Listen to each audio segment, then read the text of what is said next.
Livro do profeta Jonas, capítulo 1, a partir do versículo 1, diz assim: E veio a palavra do Senhor a Jonas, filho de Amitai, dizendo: Levanta-te, vai à grande cidade de Nínive, e clama contra ela, porque a sua malícia subiu até a minha presença.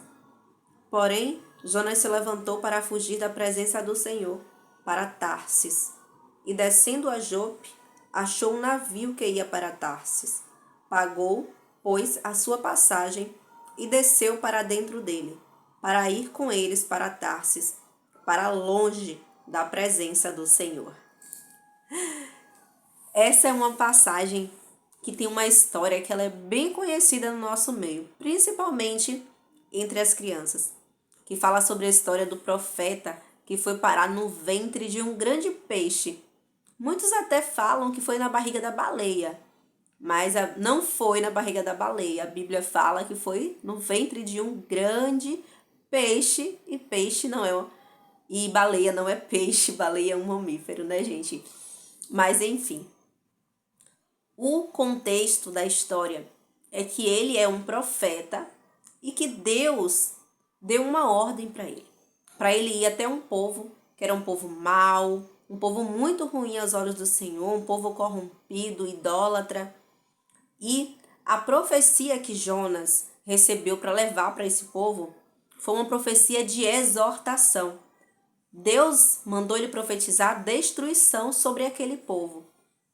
E Deus usou muitos e muitos outros profetas da Bíblia para profetizar destruição. Só que tem um porém. Todas as vezes que Deus usa e usou profetas na Bíblia, ele, quando vai exortar, quando vai falar uma profecia de destruição, ele sempre alerta que se aquele povo mau, idólatra, que está fazendo o que é mal aos olhos dele, que deixou ele irado, se arrepender daquilo que está fazendo e voltar a adorar o Senhor, deixar a idolatria, deixar a maldade, ele os perdoa e não destrói. Então, Jonas ele sabia que se aquele povo se arrependesse, Deus não iria destruir. E Jonas, no seu coração, ele tinha uma mágoa daquele povo, porque os seus pais, eles já eram falecidos por causa daquele povo ali. A família de Jonas outrora havia sido destruída por causa daquele povo que era mau. Então ele se negou a fazer a vontade de Deus. Ele não quis entregar a profecia e ele fugiu. Mas no final dessa história aqui, como nós sabemos, Jonas, ele, depois de ter ido parar no ventre, né, do peixe lá enorme, onde ele ficou 3 dias no ventre do peixe, e depois o peixe cuspiu ele, né, perto de Nínive já, ele foi lá, ele entregou a profecia, o povo se arrependeu e o povo voltou, né, a ter comunhão com Deus. Na verdade, o povo passou a ter comunhão com Deus, porque aquele povo ali era um povo que não tinha nenhuma comunhão com Deus, era um povo que já havia nascido em um meio idólatra.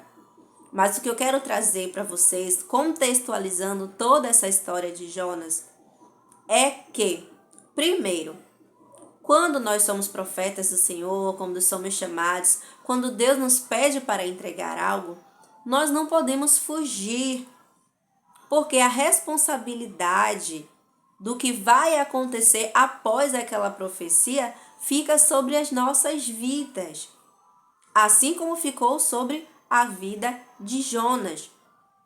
Aquele povo dependia da profecia que Deus escolheu Jonas para ir até lá levar. Nós sabemos que aquele povo ali poderia não ter acreditado em Jonas, como houve diversas outras profecias na Bíblia que os profetas levaram e as pessoas não acreditaram. Mas independente de se vão acreditar ou não, nós precisamos entregar aquilo que Deus manda para as pessoas. Quando é Deus verdadeiramente que fala, Ele garante aquilo que Ele está falando. Se for algo ruim que você vai entregar, se a pessoa se arrepender de verdade, pedir perdão a Deus, aquilo ali não vai acontecer, aquela coisa ruim que Deus falou. Porque Ele sempre dá a oportunidade da pessoa se arrepender antes. E então, Ele perdoa. Outra coisa muito importante, nós não podemos deixar as nossas emoções influenciar na petição do Senhor no ministério. Jonas deixou que as emoções dele, particulares, interferissem na obediência a Deus. E aquilo trouxe consequências para a sua vida drásticas. E na nossa vida também é assim. Quando nós nos deixamos ser influenciados pelas nossas emoções, pelos sentimentos, isso atrapalha o ministério, atrapalha aquilo que Deus quer fazer nas nossas vidas.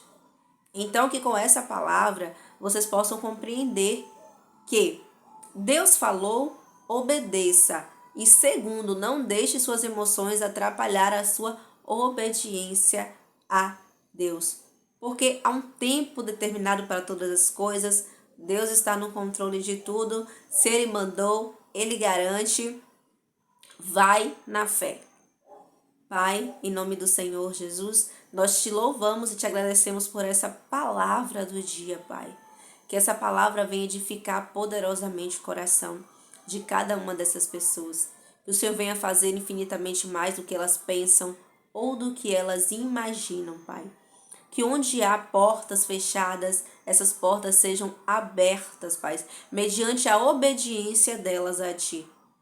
Porque é a obediência a chave para viver o sobrenatural, para viver os Teus milagres, Tuas promessas, Teu propósito em nossas vidas, em nome de Jesus. Abençoa poderosamente a vida dessa pessoa, que o Teu Espírito Santo possa direcioná-la em cada passo, em nome de Jesus.